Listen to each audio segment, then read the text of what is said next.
crusher dust of size 5 mm down is fed into screw washer water trough. Dust of size lesser than half a millimeter will float and will be let out through the overflow pipe present at the ends.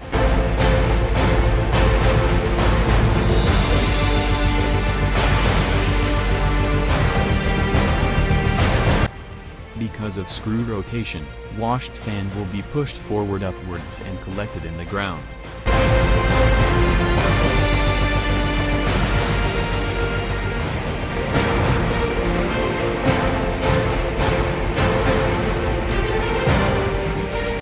Trough water is circulated with the help of sump motor continuously.